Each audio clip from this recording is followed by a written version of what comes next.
selipin ini. Ada aja. Cewek. Aman.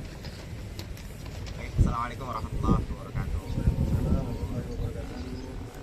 Di pagi yang insya Allah cerah ini dengan berbagai kemungkinan yang mungkin membuat kita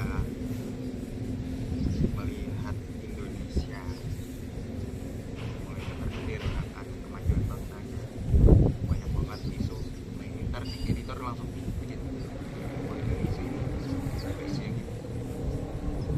Itu membuat kita ketar-ketir. Salah satunya memang masalah politik, masalah keamanan, kesehatan, dan yang paling terpenting menurut saya dan menurut kami, ya bukan terpenting untuk pembahasan kali ini kita ngomongin masalah pendidikan karena memang itu salah satu jadi pokok pembahasan yang paling penting nih.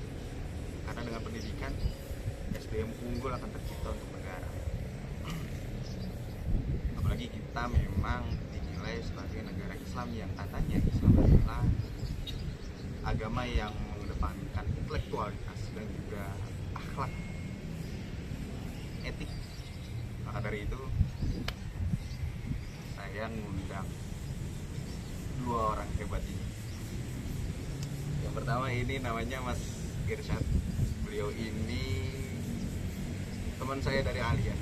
Sekarang beliau ini sudah menyelesaikan tesisnya baru kemarin ya Mas Irsyad ya? Baru kemarin dan alhamdulillah sudah tinggal menunggu wisuda. Mas Irsyad ini juga dulu sempat satu perkuliahan dengan saya tapi nggak sekelas.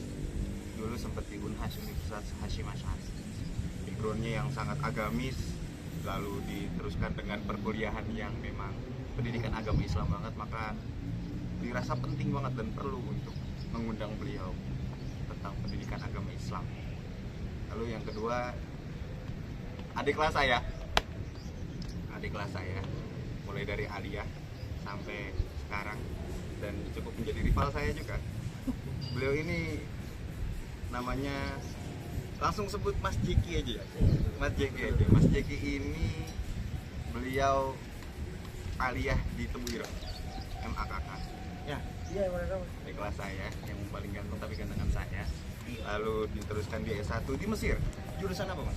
Jurusan Syariah Islamia. Syariah Islamia. Tapi memang beliau ini kerap sekali untuk berdiskusi, membahas tentang hal-hal yang berbau dengan intelektual. Seputar agama pun juga, yang mana memang saya dirasa perlu untuk mengundang beliau karena memang beliau aktivis di kumpulan Al-Azhar Tebuireng. Satu kehormatan bagi saya juga ini pribadi karena bisa mengundang atau mengganggu waktunya Mas Irsyad dan Mas Jeki. Nah, kita ngomongin masalah pendidikan di Indonesia dulu nih. Sekarang kan memang hitungannya pendidikan di Indonesia itu sudah dipolitisasi ya, dengan berbagai kepentingan yang akhirnya mungkin pendidikan itu dipandang sebelah mata nih mas-mas yang terhormat. Jadi apalagi memang Indonesia ini dinyatakan sangat perlu bagi kemajuan negara Indonesia untuk melanjutkan pendidikan karena memang dinilai ya tadi yang saya bilang SDM kita tuh mungkin dirasa kurang mampu untuk mengembangkan atau memajukan Indonesia lagi. Nah, menurut pandangan dari Mas Irsyad dulu sebagai orang yang sudah menyelesaikan tesis tentang pendidikan ini, menurut Mas Irsyad pendidikan di Indonesia itu seperti apa? ini pendidikan secara general dulu. Secara general. Ya mungkin ini saya cuma jadi pengantar dulu lah ya. Iya. Nah, kalau menurut hukum kausalitas itu harus ada sebabnya baru ada akibatnya. Di sini saya akan mencoba menjelaskan tentang sebabnya dulu. Kira-kira kenapa kok pendidikan di Indonesia ini dipandang sebagai pendidikan yang susah atau berjalan di tempat, kurang maju. Kalau menurut pandangan saya yang didasari oleh beberapa literatur, yang pertama yaitu adanya gap antara kuantitas dan juga kualitas. Kuantitas sekolahan di Indonesia itu tiap tahun naik. Kalau tidak salah menurut Kemendikbud itu ada 14.445 sekolahan. Tiap tahun. ya, ya tahun 2023. Nah, 2023 nah, itu jumlahnya dari tahun 2000 sebelumnya itu meningkat pesat jumlah sekolahannya, kuantitasnya. Itu pun juga dengan lembaga pendidikan Islam. Ada yang formal, ada yang non formal. Yang non formal ada yang pondok, kalau nggak salah itu ada 40.000. Kalau yang madrasah juga ada belasan ribu. Maka dari itu segitu banyaknya lembaga pendidikan, tapi kok justru menurut PISA, Program International Assessment Student itu, indeks tahun 2018 dengan tahun 2024 itu bukan cenderung naik, tapi malah turun. Turunnya di domain matematik, ranking, dan juga sains. Nah, maknanya apa? Maknanya di sini itu bukan berarti siswa di Indonesia itu belum bisa membaca, bukan. Bisa untuk membaca, tapi mengambil intisari, mengambil isi dari suatu bacaan itu masih cenderung belum bisa. Nah, maka dari itu, padahal kalau menurut Russell, membaca itu adalah salah satu komponen yang paling utama di abad 21 ini. Mungkin nanti bisa disambung oleh Mas Yaki atau Mas Jeki.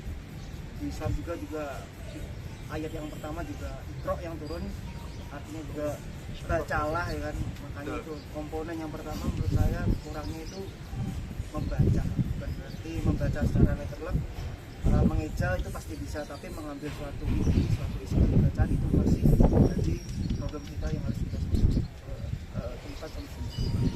Memang di pendidikan di Indonesia ini sekarang dinilai cukup rendah ya, karena memang dinilai juga literatur yang paling rendah di Indonesia. Bahkan kemarin yang Cina sempat ada postingan atau ada cuitan di Twitter itu bahwa di X bahwa gak apa-apa kita kalah di sepak bola, tapi Indonesia siap-siap untuk kehilangan negara aja. Ini kan, ini menunjukkan bahwa wah, Indonesia ternyata sudah dinilai rendah banget. Itu hanya dari cuitan-cuitan masyarakat, padahal bukan dari stigmanya dunia untuk menilai bahwa Indonesia itu seperti apa. Wah, ini menarik banget. Lalu dari Mas Jeki ini nih, dari yang tadi udah dibicarakan, dari pandangan sisi yang udah jenengan lihat, mungkin jenengan kan sudah ada pengalaman dari luar, dan bagaimana sih pengalaman sampean tentang orang-orang luar tentang terhadap Indonesia, tentang pendidikan ini juga sampean udah tahu sendiri. Lalu dari kesimpulan pengalaman yang udah sampean pahami itu, akhirnya pendidikan seperti apa? Pendidikan di Indonesia itu seperti apa? Ya, itu pertanyaan yang sangat general sekali. Saya lebih mengarahkannya ke sebenarnya pendidikan di Indonesia itu ranahnya pendidikan atau transfer ilmu. Karena itu dua hal yang berbeda. Kalau untuk tadi yang dijelaskan sama Mas Irsyad, itu memang poin penting dan sangat fundamental, atau hal yang paling akar yang harus dibenahi, yaitu membaca. Saya sedikit cerita untuk kalau di sana, karena memang di sana kalau tidak bisa kalau di Mesir sana, apapun itu jelas tertinggal. Mulai di Indonesia, struktur, ekonomi, apapun itu kemajuan itu jelas tertinggal di sana. Cuma ada satu hal yang itu jadi ciri khas sana, yaitu habit orang-orang timur, khususnya di Mesir, untuk membaca buku. Sehingga kayak kita ngopi gitu, ngopi atau sekedar santai dan sebagainya itu nggak ada. Anak kecil yang dikasih HP itu nggak ada. Mereka itu ya main dengan alam, main dengan seperti kita hidup di tahun 2000-an atau bahkan tahun 900-an yang nggak ada gitu, tidak ada begitu. Jadi membaca itu menjadi hal yang sangat basic. Nah, kita kembalikan ke konteks yang tadi, di Indonesia itu memang problem pertamanya adalah membaca, tapi ranah untuk membaca itu kembali lagi di sistem pendidikan kita untuk mentransfer, hanya untuk mentransfer ilmu saja atau lebih daripada itu, yaitu mendidik. Karena untuk mendidik itu tidak harus membaca dulu. Misalnya anak kecil yang dia dididik oleh seorang guru, dia tidak harus membaca dulu, dia bisa menelaah apapun ilmu dari guru itu selagi guru itu berpendidikan. Oh iya benar. Itu menurut saya hal yang harus ditekankan gitu. Karena kalau hanya sekedar membaca, semua pasti urusan administrasial nanti jatuh. Wah, Urusan administrasi. memang itu jadi itu banget ya, polemik banget di Indonesia itu. Seakan-akan memang kita punya standar kompetensi guru yang mumpuni seharusnya, tapi negara tidak punya kebijakan untuk bisa memaksimalkan standar kompetensi yang memang sudah dibuat dan sudah diundang-undangkan.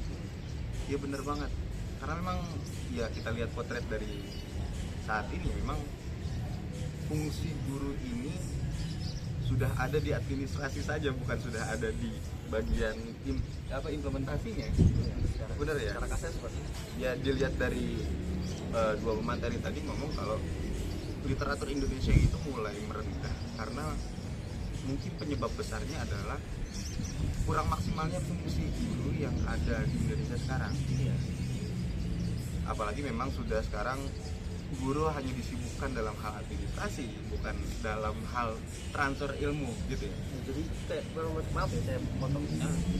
Seakan-akan guru yang nggak semua guru seperti itu, akan tetapi kita lihat di perguruan-perguruan dan sekolah-sekolah yang itu membutuhkan akreditasi dan sistem administrasi yang seperti itu kompleksnya, sehingga seakan-akan murid atau orang yang baru mau menyemplung di dunia pendidikan atau keilmuan, dia dituntut untuk membaca bukan untuk kehidupannya, tapi untuk kamu baca lo nanti biar risetmu jalan, kamu baca lo untuk nanti biar kamu bisa tahu ini buat jurnalmu seperti ini, kamu baca lo buat tesismu seperti itu, tidak lebih daripada itu.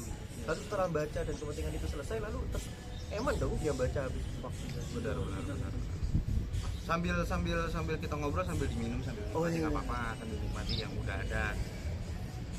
Kebetulan nanti makanan juga belum datang habis ini mau diisi. Jadi kita agak-agak santai. Kita lanjut ke pendidikan Indonesia.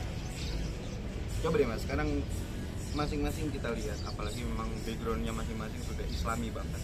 Al-Azhar bagaimana nggak Islami, PAI bagaimana nggak Islami, pendidikan agama Islam kan gitu, semuanya Islam.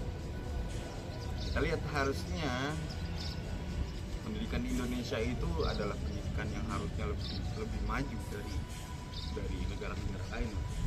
Apalagi memang terkenalnya dengan negara Islam terbesar di dunia. Salah satunya, kalau kita ngelihat dari sejarah yang lampau, ada masa golden age dimana memang itu intelektualitas itu benar-benar yang paling tinggi. Dan karena intelektualitas yang tinggi itu, akhirnya negara-negara Eropa di sekitarnya itu bisa terkalahkan. Kalau kita tilik ke Indonesia, kenapa Indonesia tidak bisa untuk ada di golden age seperti itu lagi? Kalau menurut sampai sendiri mas? Benar ya, mungkin agak menyambung konteksnya jadi sama Yaki tadi. Benar, memang pendidikan itu rohnya itu bukan hanya untuk di doktrin sebagai untuk membaca. Memang benar. Skripsi saya membahas tentang cara bagaimana implementasi dari teori ke prakteknya.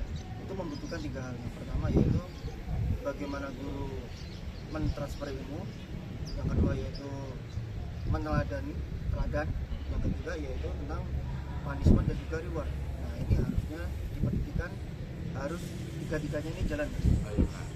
Itu juga yang terjadi di abad pertengahan, di abad klasik Islam. Saya mau mendasari argumen saya ini atau opini saya ini dengan Ahmad Teguru. Ahmad Teguru itu seorang penulis dari Turki. Beliau ini mendasari buku tersebut karena kok kelihatannya negara Turki pada waktu itu jatuhan Ottoman dan juga negara-negara Islam lain kok tidak dengan tanda kutip semaju negara-negara yang ada di barat. Mengapa itu? Nah kalau menurut bukunya Ahmad Teguru bisa dicek nanti. Yang pertama yaitu adanya kesalahan dalam menafsiri suatu pendapat dari ilmuwan terkenal Islam. Siapa ilmuwan terkenal itu? Yaitu Imam Al-Ghazali. Imam Al-Ghazali itu untuk beberapa orang disalahartikan sebagai salah satu pencetus mengapa pendidikan Islam di seluruh dunia itu mengalami degradasi atau kemunduran. Karena mengapa di situ adanya perbedaan antara ilmu ain dan juga ilmu kifayah.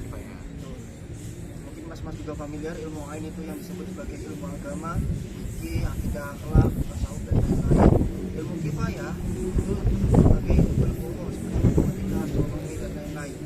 Nah, disalahartikan oleh beberapa orang, bukan Imam Al-Ghazali, oleh beberapa orang di bawahnya itu akhirnya yang diwajibkan, yang diprioritaskan cuma ilmu ainnya saja. Kifayahnya sekaligus. Harusnya kan dua-duanya ini ngopi. Nah, mengapa kalau masa kita ditanya mengapa kok di abad pertengahan, kalau tidak salah abad 7 sampai ya mungkin belasan lah, atau zaman Abbasiyah atau Umayyah ya, Umayyah akhir, itu mengapa kok gila-gilaan superiornya, ya kan, superiornya itu karena tadi mas, ada perpaduan antara ilmu yang teosentris dalam artian ilmu ain tadi, ilmu agama dan juga ilmu-ilmu turunannya, dan juga ada ilmu kifayah, astronomi, kedokteran dan lain-lain. Itu dua-duanya itu nyambung. Jadi balance banget. Di sana itu mungkin pada waktu itu tidak jarang ditemui ada ulama sekaligus ilmuwan. Nah, pada zaman sekarang realitanya kadang-kadang ada yang mempersepsikan sebagai ulama itu sendiri, ilmuwan itu sendiri. Padahal pada zaman dulu kalau mau kita top tiernya dunia pada waktu itu peradabannya tadi, menurut saya kuncinya penggabungan antara dua itu. Ya seperti Ibnu Sina itu dipandang kiai atau dipandang ilmuwan? Ya, Ibnu Sina itu dipandang kiai atau ilmuwan? Al-Khwarizmi, Al-Jabar itu dipandang ilmuwan atau kiai atau dipandang ulama? Ini menarik banget karena memang tadi di pembahasan tentang bagaimana pentingnya ilmu ain dan kifayah kan gitu ya. Bahkan ada yang mengatakan kalau seorang ilmuwan seperti Ibnu Sina dan lain-lain sebagainya bisa menjadi ilmuwan karena ilmu ainnya sudah cukup dan akhirnya bisa menambah.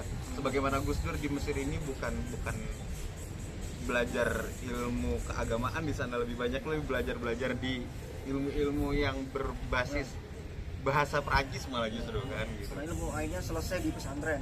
Gitu karena ilmu ainnya selesai. Nah, kalau menurut pandangan Mas Jeki, apakah memang dasarnya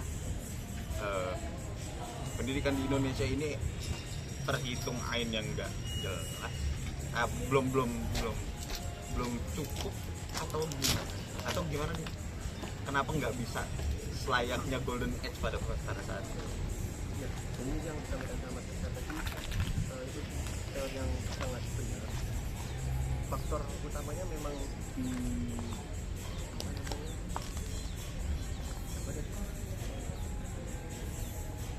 Faktor utamanya di integrasi.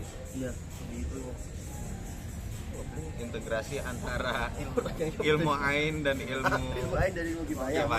Ilmu seakan-akan memang ada perbedaan antara ilmu ain dan kifayah, antara ilmu agama dan ilmu umum itu seakan-akan punya gap yang dikotomi.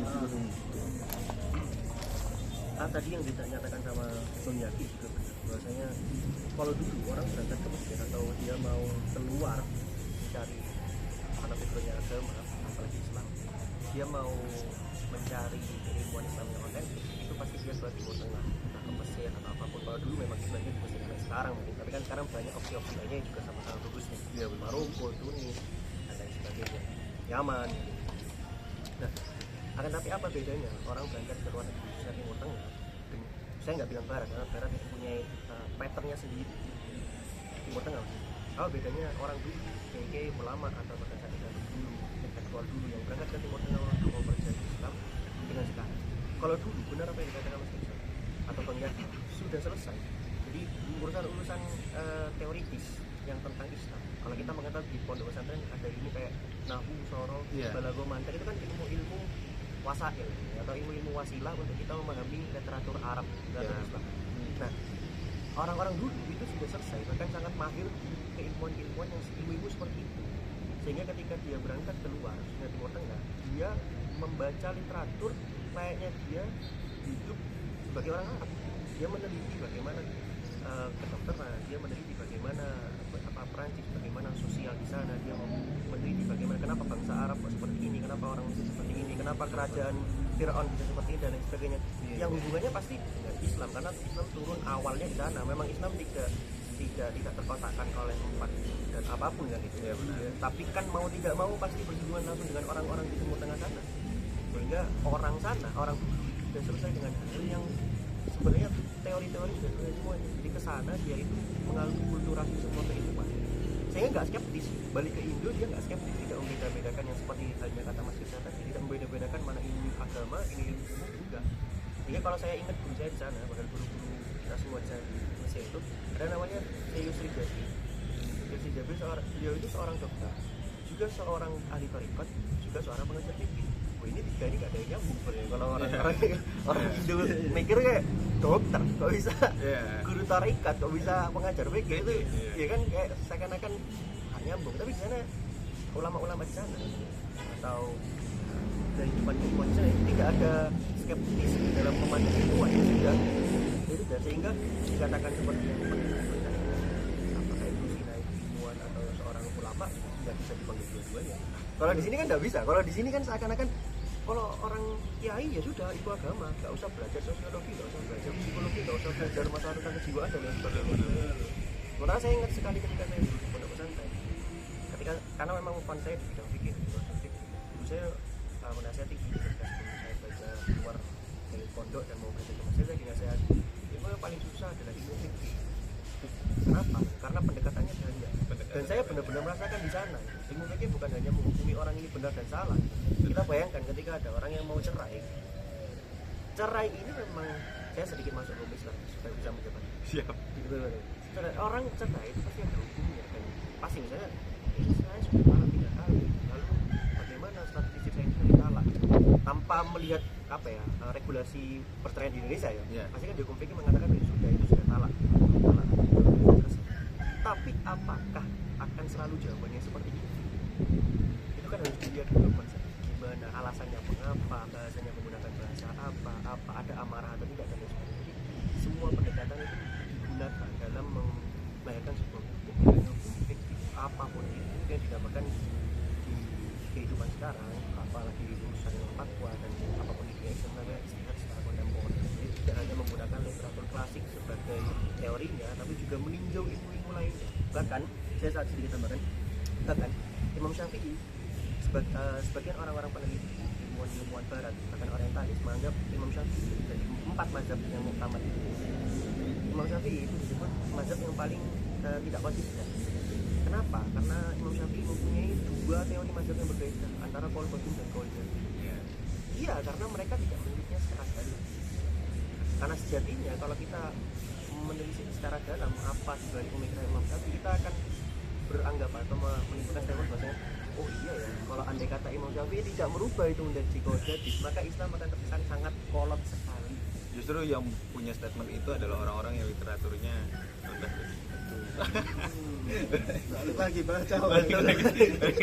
Emang literaturnya rendah, makanya bisa berstatement kayak gitu kan. Betul. Ini menarik karena emang kita tarik kesimpulannya. Emang bahwasannya pendidikan itu harus ada integrasi antara ilmu umum dan agama kan berarti itu. Yang mana memang dua-duanya ini menjadi tertayar di kehidupan, entah itu kehidupan ukhrawi dan kehidupan duniawi. Tapi ini yang ada agak-agak penting juga.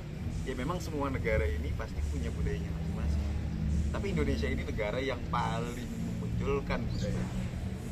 Kan gitu, paling memunculkan budaya. Kita tarik garis dari masalah integrasi antara agama, pelajaran agama atau pendidikan agama sama pendidikan umum. Apakah kira-kira bisa sih? Kira-kira bisa nggak untuk dicampurkan dengan budaya?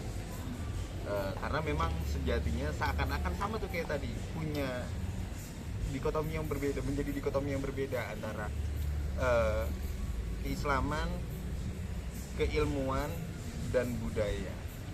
Dari Mas Jeki dulu deh. Iya. Sebagai pandangan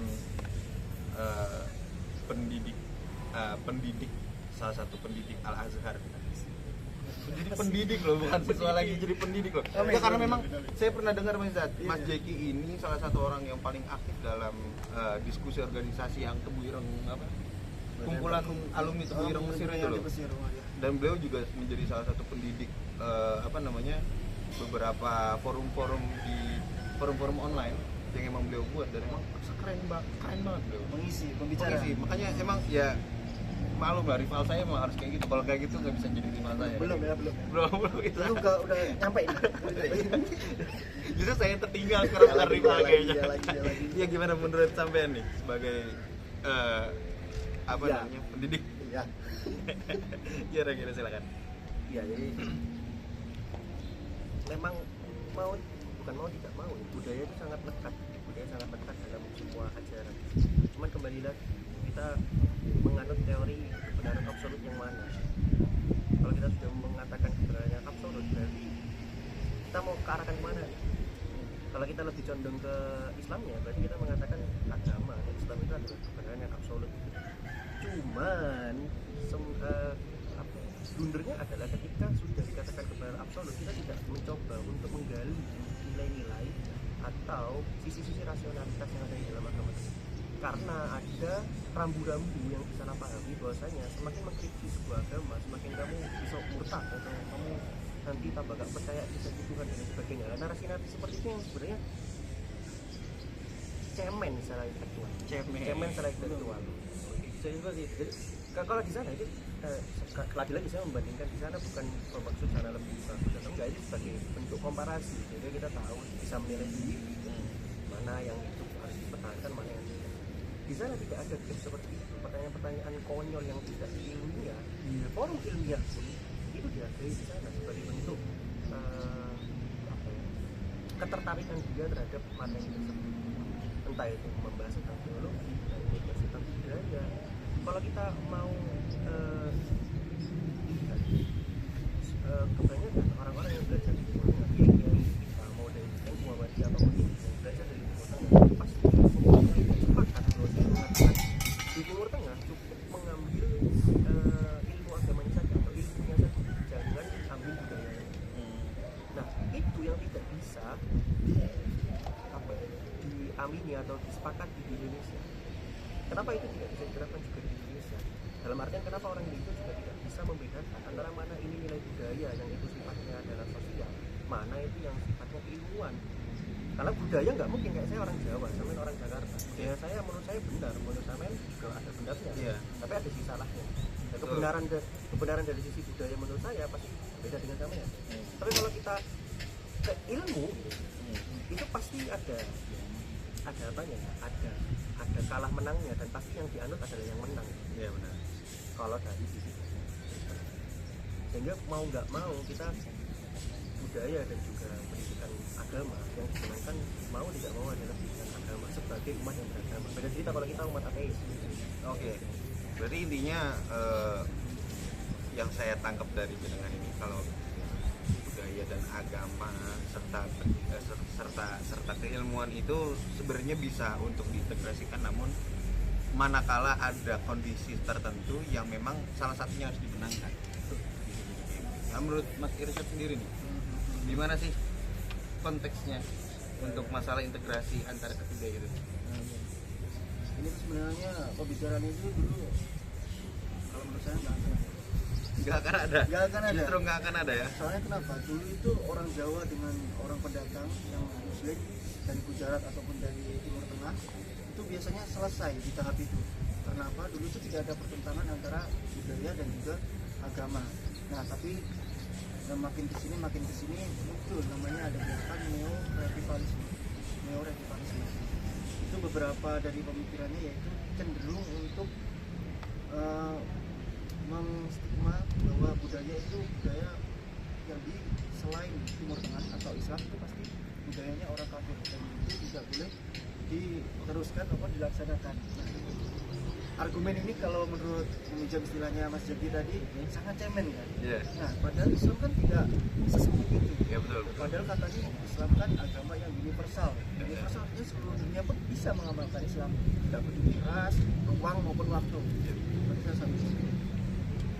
Nah, dulu kita sudah dicontohkan dengan Wali Songo. Wali Songo pada saat mendakwahkan di sini, fan-fan saja. Bahkan semakin banyak orang Jawa ataupun orang Nusantara yang masuk ke Islam karena mengingat damainya Islam ini masuk ke Indonesia. Tapi yang harus garis bawahi, Gus Dur bilang gini. Gus Dur dalam beberapa literaturnya sering dikatakan ya bahwa Gus Dur itu adalah tokoh yang Jawanisasi. Jawanisasi. Sinkretisme. Nah, Jawanisasi Jawanisasi. itu seru tuh. Terus. betul. Bahkan itu pun bilangnya gitu. Jawanisasi dan juga sinkretisme. Betul. Seakan-akan Islam ini ditaruh Jawa jadinya yang dominan budaya Jawanya. Padahal itu tidak. Menurut bacaan saya yang saya ambil dari pemikiran Gus, beliau ini bisa mengintegrasikan antara agama Islam, budaya dan juga agama dan juga budaya dulu. Agama dan juga budaya ini menggarisbawahi agama dan juga budaya bisa saling atau melengkapi satu sama lain. Tapi yang harus garisbawahi sama saya sependapat sama Mas Yaki sama Mas Jiki tadi, tidak boleh melewati garis-garis syariah Islam. Nah, garisnya di situ. Boleh saling integrasi, akulturasi, akomodasi apapun bahasanya, tapi tidak boleh lebih tinggi dari syariat Islam. Contohnya, dalam tradisi NU itu mengenal 3 budaya dalam bagaimana menanggapi antara agama dan juga budaya di Indonesia khususnya. Saya dapatkan ini dari bukunya hasil ringkasan dari Basaul Masail Jawa Timur.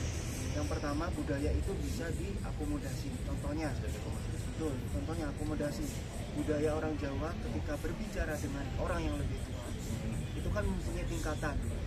Ilatnya kalau bahasa Indonesia mungkin alasannya itu karena memuliakan yang lebih tua. Ini kan nilai ini sama sekali tidak bertentangan dengan keislaman. Betul. Nah, tapi juga ada budaya yang harus dieliminasi. Contohnya apa? Dulu orang-orang atau mungkin sekarang masih ada sedikit-sedikit cenderung mengkultuskan satu bangunan, satu benda-benda lah. Itu memang ada. Dulu keyakinannya itu yaitu kalau boleh dikatakan, boleh dikoreksi kalau salah, itu namanya pagan, animisme dan juga paganisme. Nah, cenderung percaya bahwa di situ ada roh-roh yang menunggu. Betul. Nah, kalau dalam Islam kan itu tidak cocok. Ya, Tidak cocok. Nah, itu sikapnya bukan lagi diadaptasi atau diakulturasi, wajib dieliminasi karena tidak sesuai dengan syariah dan akidah. Jadi kesimpulan saya tetap mempunyai satu jalan untuk mengintegrasikan antara agama dan juga budaya, tapi harus dalam koridor yang tepat, tidak boleh melebihi pagar syariah, akidah ataupun yang bahasanya fundamental lah ya, non negotiable dalam agama. tapi kan di Indonesia ini kan sekarang itu kan mau nggak mau harus ada budaya di dalam. Ya dengan di konkretnya sekarang memang ada satu budaya di pendidikan Indonesia yang memang itu dinilai agar siswa ataupun sampai mahasiswa itu mengenal tentang tetap ada di hatinya tentang negaranya sendiri, bahkan tentang daerahnya sendiri kan gitu, bahkan juga tentang rumahnya sendiri kan gitu. itu di ini. Dan polemiknya justru sekarang, masalahnya justru sekarang adalah dengan adanya budaya justru sains dan agama atau ilmu dan agama justru sekarang seakan-akan kayaknya tertinggal. Justru sekarang adanya tertinggal. Dan justru sekarang bagi orang-orang yang merasa pendidikan budaya ini penting, akhirnya anaknya disekolahkan di sekolah yang emang basicnya lebih mengutamakan budaya. Begitupun juga orang-orang tua yang pengen biar keilmuannya ada, maka hanya ditaruh di sekolah-sekolah umum. Dan yang agamis pun sama, di pondok lah atau di madrasah lah atau di sekolah-sekolah Islam. Dan stigma mereka di masing-masing adalah ketika untuk yang budaya, ketika anak saya taruh di agama, anak saya akan capek karena kebanyakan hafalan. Ketika ditaruh di umum, anak saya nanti akan tidak kenal dengan budayanya. Begitu stigma seterusnya tuh akan berputar tuh. Jadi gitu. Nah, yang dipertanyakan adalah apakah jadi salah satu hal yang kita bingungkan untuk apakah pendidikan Indonesia ini emang harusnya punya ujian agar masyarakat itu bisa melek lah dengan seharusnya Indonesia ini mau dijadikan apa. Dari Mas Diki ini sendiri gimana pendapatnya? Sebenarnya kalau meringkas apa dari kita ada jenjang. Satu sisi memang banyak teman kita di atas, tapi ada juga yang pendidikan SMP dan kuliah seterusnya itu sudah pasti melewati jauhan yang tidak main-main. Itu mengapa seperti tadi katanya ada pelajaran seni budaya, ada pelajaran seni budaya, tapi pasti tidak akan kita tahu ketika kita sudah kuliah. Tidak akan ada pelajaran seni budaya dari Jawa atau pelajaran bahasa Jawa. Kalau saya dulu SD itu ada bahasa Jawa, tapi ketika saya TS itu ada bahasa Jawa. Kenapa? Karena anak-anak kecil, anak SD di umur segitu itu memang dibutuhkan untuk dia agar bisa melek, justru malah agar bisa melek bahwasanya Indonesia itu ada namanya budaya, ada namanya agama, ada namanya sains, ada namanya ilmu teknologi dan lain sebagainya. Itu semua diperkenalkan ketika SD. Semakin tinggi jenjangnya, semakin sebenarnya makanya kenapa ketika SD, SMP seperti itu, SMA seperti itu kan, lalu ketika kuliah, kenapa kok itu banyak jurusan? Ya. Karena sekarang kita menimbang lebih baik mana orang kuliah sama tidak kuliah, anak kuliah sama tidak kuliah. Karena kuliah itu kan apalagi sampai S2 sampai S3, jadi kan dia sudah punya tekad untuk kita tidak lagi bahas tentang orang daripada nganggur jadi kuliah, enggak, ini kita nggak bahas itu, kita bahas pure karena fokus kita sudah anak sudah S2, S3 pasti tidak ada apa ya, niat pada dirinya untuk saya ini harus menjadi pakar gitu. Nah, perkenalan untuk akulturasi dari banyak pendekatan itu kita kenal dari mulai SD sampai SMA. Jadi malah justru adanya sekolah budaya, pelajaran budaya, pelajaran teknologi, pelajaran IPA dan lain sebagainya, menambah kesan apa ya, meleknya kita terhadap realitas yang ada. Mohon maaf ya, meskipun kita semua anak pondok pesantren dan mungkin ini sedikit sensitif, tapi harus dikatakan dan harus mau tidak mau sama-sama seperti itu. Kita lihat bagaimana perkembangan orang yang belajar di kota dengan banyak pendekatan. Saya bilang banyak pendekatan ya, Islam belajar, IPA belajar, teknologi belajar, semua belajar. Dengan orang yang di desa yang dia hanya belajar tentang satu hal tertentu. Oke, pasti akan beda nanti ketika dia kuliah. Pasti dia akan beda dengan kuliah. Pasti akan ciri khas pertamanya adalah kaku dan stagnan. Dan itu yang tidak membuat pendidikan Indonesia berkembang. Kepakaran memang harus, tapi melihat banyak sisi itu juga tidak kalah penting. Jadi ini seperti Dari Mas Dirja. Jadi Mas Yaki kan bertanya, kenapa kalau sekarang banyak orang tua yang ingin mensekolahkan yang beda-beda. Iya benar. Kalau ingin ilmu agamanya top, biasanya di sekolah yang berbeda pendidikan agama Islam, Betul. formal maupun yang informal. Kalau yang pengumuman umum akan disekolahkan di SMA dan seterusnya. Betul kan. Sebenarnya ini problem lembaga institusi. Kalau saya melihatnya yang seperti itu ya. Soalnya kenapa? Seperti yang Mas Jeki katakan tadi, kepakaran itu memang penting, tapi jangan sampai kepakaran tersebut itu membuat kita membuntukan pikiran kita, mengkebiri pemikiran kita. Dalam artian apa? Tidak mau untuk melihat dari POV orang lain, POV disiplin ilmu lain, POV pendekatan lain. Maka dari itu, contohnya konfliknya ya mungkin ya, karena kita pernah mengenyami di lembaga pendidikan yang non formal, pesantren, kita pasti tahu lah, ada beberapa pesantren yang spesialisasinya memang di situ. Seperti contohnya, saya sebutkan saja, di Birang ada spesialisasi tentang bahasa. Tuh, di Kediri ada contohnya di Lirboyo itu mungkin spesialisasinya di ilmu alat atau ketetapan. Itu nggak apa-apa. Nah di universitas sih Mas, itu ada namanya spesialisasi. Contohnya dulu spesialisasinya di Malang ini tarbiyah, di Jakarta UIN Jakarta itu filosofi Islam, apa ada pemikiran pemikiran Islam, Ya. ada filosofinya. Tapi kalau kita universitas tersebut tidak membatasi, cuma membuka fakultas yang diisi spesialisasikan. Di Jakarta tidak membuka fakultas yang cuma pemikiran Islam saja. Oh ya. Di Malang tidak membuka fakultas yang spesialisasi tarbiyah saja. Dua-duanya mempunyai integrasi antara ilmu dan juga nanti mungkin ada budayanya. Maka dari itu harus ada pembatas, bukan pembatasan, sekat ataupun pembatas itu harus ada. Jangan terlalu over spesialisasi, tapi jangan juga tidak mempunyai identitas. Ini menarik seperti yang dikatakan oleh Gus Dur dalam beberapa tahun. Ini cerita dulu ya. Ya. Gus Dur itu dalam beberapa tahun sekitar baru pulang dari Baghdad, dari Universitas Baghdad, beliau itu mengkritisi kebijakan dari Menteri Agama pada waktu itu, namanya Profesor Mufti Ali. Oke.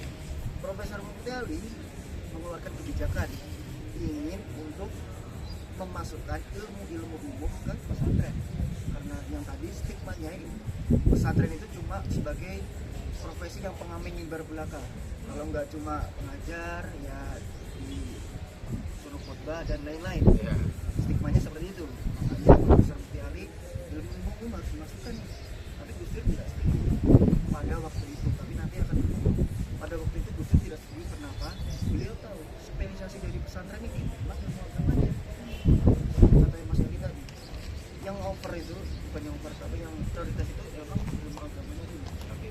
Nah, 3 tahun kemudian baru Gus Dur mengatakan bahwasannya, oh iya, ternyata ilmu-ilmu umum ini juga nggak bisa ditolak mentah-mentah di pesantren.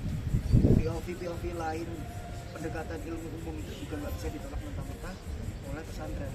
Maka dari itu Gus Dur mengatakan harus adanya integrasi antara ilmu umum dan juga ilmu agama. Nah, udah kita bahas nih masalah integrasi tadi, integrasi antara ilmuwan sains atau ilmuwan umum lah kalau kita bahasakan di sini biar enak. Ilmuwan agama juga dan budaya. Memang tiga-tiga ini harus bisa kita integrasikan. Karena memang Indonesia ini ketiganya sangat dimunculkan sebagai negara Islam terbesar, sebagai negara yang membutuhkan atas intelektualitas dari ilmuwan umum, juga memang negara yang berbudaya. Maka ketiganya memang harus disatukan. Lalu kalau dari pendapat sebagai pamungkas nih Mas Jeki dan Mas Irsyad, sebagai pamungkas, kalau menurut jenengan sendiri, pendidikan Indonesia itu dengan latar belakang yang bisa dinilai sekarang, dulunya adalah bangsa yang bagus banget dengan intelektualitas, karena memang melahirkan banyak banget ilmuwan cendekiawan dan lain-lain sebagainya, dan bisa sekarang terlihat seperti negara yang merosot akan intelektualitas. Apa yang dibutuhkan oleh Indonesia untuk bisa meningkatkan lagi pendidikan di kualitas yang terbaik? Mungkin salah satu dari jenengan, monggo siapa duluan sebagai pamungkas nih? Atau saya aja gimana? Kalau jenengan nggak mau, saya aja nih. Siapa yang kira-kira mau duluan? Silakan, monggo. Mungkin saya sedikit aja bisa coba kenal Mas Jeki nanti. Yang pertama yaitu tadi merangkum dari awal. Yang pertama budaya literatur. Yang kedua cara mendidik yang benar. Cuma cara mendidik ini harus diimbangi dengan insentif atau dalam artian apresiasinya. Gurunya udah belajar tentang agama, sains, budaya, tapi ya apresiasinya kurang ya kan. Dan nomor tiganya reaktualisasi, dalam artian keilmuan itu tidak stagnan, dinamis, dalam artian mengikuti dengan ruang dan juga waktu yang sesuai konteks. Bisa tambahkan? Ya tambahan terakhir aja, sebagai poin terakhir tadi sama seperti kita tambah terakhir bahwasannya kata-kata untuk pendidikan Indonesia, bangun lagi sikap kritis boleh, cuman baca dulu. kritis boleh, cuma baca dulu. Kita nggak hidup di zaman dinosaurus yang semuanya serba susah. Kita di zaman ChatGPT yang semua serba AI semua serba gampang, tinggal baca. Malas. Ya, terima kasih Mas Irsyad dan Mas Jeki, karena memang hari ini Kalau kata orang Jaksel, isinya daging semua bro. Gitu. Kalau kata orang Jaksel, daging semua bro, daging semua bro. Gitu. Ya alhamdulillah, akhirnya kita sudah ada di sesi akhir yang mana memang menyatakan bahwasannya memang Indonesia ini perlu banyak sekali pertimbangan dalam hal pendidikan. Karena memang sebagai negara yang ingin maju, itu memang harus punya pendidikan yang unggul.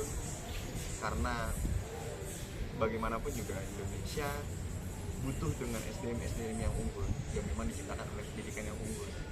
Dan dengan pendidikan yang unggul, maka intelektualitas, agama, dan budaya bisa diintegritaskan dengan kualitas yang luhur.